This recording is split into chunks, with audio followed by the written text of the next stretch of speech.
What's poppin', girl? Child, listen. I done got up in here, got to drinking some damn Wood Forest whiskey, girl. And I done fucked around and said, listen, I really ain't even ate nothing.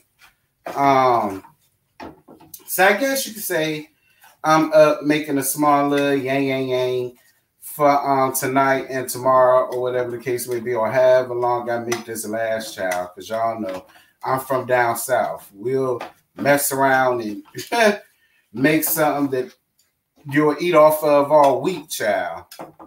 Anyway, girl, I'm here to give y'all Growing Up Hip Hop, girl. This is season 6. I think this is episode 31, 32, I think it is. Let's elope right now. Child, wait a minute. Give me a Gatorade, girl. Miss Pyramid says she don't want to wait because to let the people tell it, she 15 months pregnant. I believe every word of it. And that's why she in such a rush to get married.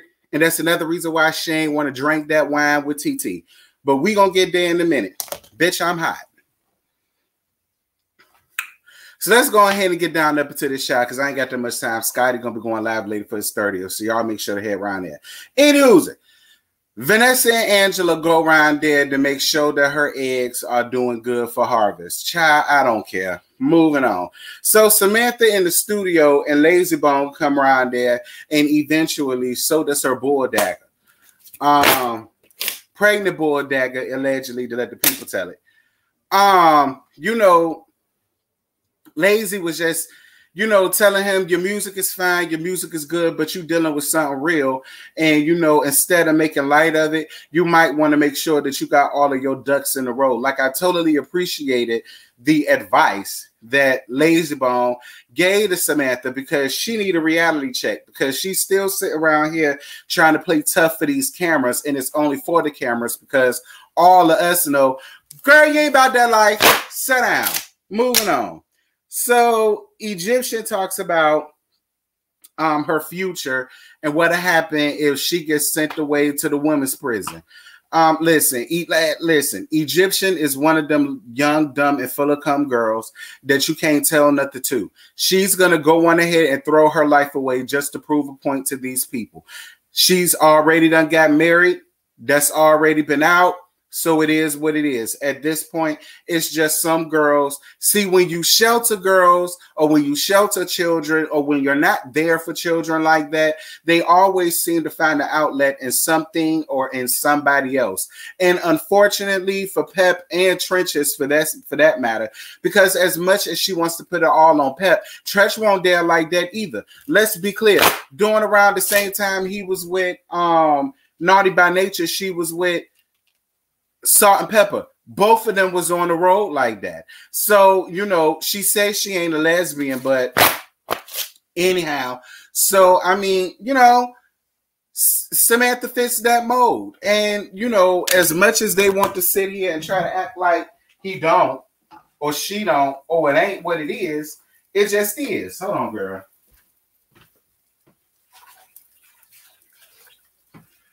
Listen, y'all catching me in rare form, bitch. I'm up in here slaving on this Viking professional. You know, because there's been a couple people that's been watching my stuff talk about something, get from behind that green screen, trying to act like this your kitchen. Girl, if y'all don't go and sit the hell down somewhere, child, I don't have to front and pretend for none of y'all hoes, child. All right? Anyway, we're going to move on. So that's what happened in that scene. Bam, bam. Angela talking to the doctor. I don't give a shit. Angela, you 34 years old. I just turned 34 years old. Girl, please. Moving on. Savannah and Cree hang out, a.k.a. the Regine Proxy and the Baby Graveyard. Okay, because y'all know Cree's pussy can hold cum, it can hold piss, it can hold discharge, it can hold period blood, but for some reason, it just won't hold the uterus. I mean, it won't hold the fetus. And for anybody that gets upset about that joke, and yeah, I know I'm a nurse and bitch, I'm a nurse from 9 to 5. when I go down to the hospital. When I'm at home, I'm giving you the real tea. And that's just how the hell I feel about Cree. This whole situation, like, Cree, don't sit up here and make Savannah responsible for your actions. Okay? Like, you sat up there and looked foolish as hell, blaming this 20-something-year-old girl for your over 30-something-year-old ass actions. Yeah, that's what Savannah did. You could have been who you should have been, which was the older sister, the one that, you know what I'm saying, be like, hey, calm down, relax, be that voice of reason, and you didn't do that. You looked for a moment and you looked for camera time. Now your ass don't want to be on the show no more because people see you for what the hell you are. You're a flunky, you're a do-girl, and you're one of the worst kind because you're being manipulated and manipulated by a bitch that's in her damn 20s, that's dealing with damn daddy issues. Same as you. Maybe that's why y'all hoes get along. I don't know. But we gonna move on because I don't give a damn about that. You know, Savannah started talking about how she going to Dr. Gloria. I want to know when Dr. Gloria been around. She says she been seeing her for 2 years. Obviously, you need to get her money back. No shade, Dr. Gloria, but you ain't doing your job. If in 2 years and Savannah is still doing this bull crap, you ain't doing your job, sis. No shade to you. I don't know nothing about you, but Savannah came up here and threw you under the bus. So that's all I got for you. So you can't get mad with me, sir, because that's what Savannah came up here and said as I stir up my ground beef. And I'm about to Caesar her in a minute. Anyway, hold up, y'all. Child. I know I got a lot going on, y'all. I'm sorry. Anyway, Vanessa FaceTimes TT. It won't nothing to that other than her telling her that Egyptian hit her up and she gonna meet up with her soon. Moving on. Angela chilling with her friend Kalina. Moving on. TT and Egyptian meet up for a sit down. So Egyptian now wanted to drink wine, and that right there confirms what everybody's been suspecting, and that's why you was rushing to get married to your damn lesbian bull dagger, and that's because you done messed around and got 15 months pregnant by this damn butch queen. Now it makes sense why you're such in a rush to elope and get married and all of the rest of this bull dagging stuff that y'all got going on. So Egyptian feels like TT has done a lot of things to sabotage, her engagement with Samantha, and she hasn't taken accountability for it. Don't get me wrong. Was TT messy in the way that she did that? Absolutely.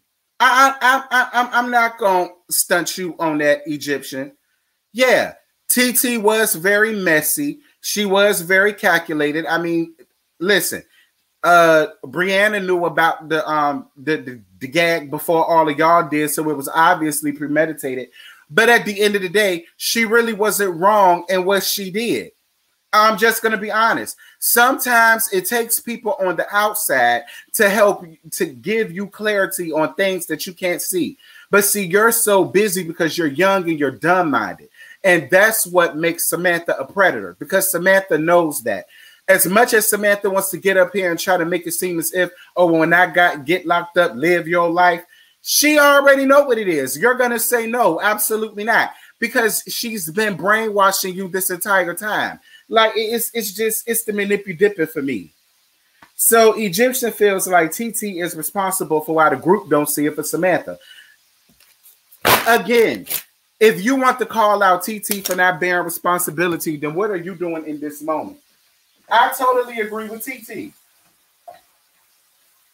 Yes, did her and Brianna bring things up in front of the group about Samantha? Absolutely. But at the end of the day, everybody else has been around Samantha. And everybody has had some type of issue somewhere along the lines with Samantha. I believe Eric had a problem with him at one point. Bitch, JoJo was about to fight him. Like, come on. None of that had nothing to do with TT. Here again is another time where you refuse to just see things for what they are. But again, you're young, you're dumb, and you're obviously pregnant. So, you know, you're going to do what you're going to do, sis. And it is what it is. I would say this, though. Both of y'all left away from that meeting with two different mindsets, because later on you went to go and talk to your lesbian butch queen husband that you married, talking about something that you felt like that y'all got off on, y'all left from a good note. Whereas TT's whole thing is she still don't know where she stands with y'all, because you still have yet to come out and admit your fault and your wrongs and what you had going on. No matter what TT did. TT would have never had done that had Samantha never ran out there with this blatant lie that you still refuse to believe is a lie. So I'm with TT. You still think I want your bitch queen. So we can't move nowhere. We can't move nowhere until that's been addressed. And that hasn't been addressed yet. Whatever. Moving on. So Egyptian goes around there to see Samantha and his cousin Mercedes to let them know about TT. And, you know, it's just, even when it came down to Samantha and that whole part where she was trying to tell him about, you know, the situation, what was talked about, what was said, the first thing he went to is, well, who won? You know, who won? Or who was the maddest? Or who was this first, or who was that first? And it's just like, that's what I'm talking about. Going up for conflict, going up for drama, controversy, and mayhem. And the thing about it is, Samantha, you're now family. You and TT are now family. You married into this, so now you and TT are family. You really honestly think that you can navigate throughout the rest of your life being with Samantha and not have to deal with TT, not have to have that conversation, not have to go on ahead and admit that you was a whole damn liar out here and that girl never wanted you? Like, it just baffles me. And even down with the cousin. The cousin is tied and delayed. I don't really see it for the cousin like that either. I mean, because listen, I'm going to be real. I don't see it for nobody who's going up for this nonsense. I don't see it for nobody that's going up for it. I don't see it for nobody that feels like it's a good idea. Whew, that's that pepper. God bless me, girl. I don't see it for nobody that's not telling this girl the truth. Nobody other than people on the cast is telling this girl the truth. Nobody in her family other than TT is stepping up and saying any damn thing. That's a problem for me, but whatever. They done got married. We see in the next episode, Pep done showed up, but it didn't matter because the asses still got married anyway. It just is what it is. Girl, look, that's it. That's all I got. I ain't got no more to give y'all because I got to get off there soon. Scotty's 30K live is about to happen, and I want to make sure I'm up there at least for a little bit to show my face. But y'all, that's it. That's all I got. The season finale is next week, so y'all just make sure to be on the lookout for that. But in the meantime, y'all drop down in the comments. Y'all let me know what y'all thought about tonight's episode. And oh, I forgot to take that off. But yeah, y'all. Until what comes out tomorrow for Love After Lockup. Yeah, until tomorrow for Love After Lockup. I'm gonna let y'all the younger. Bye.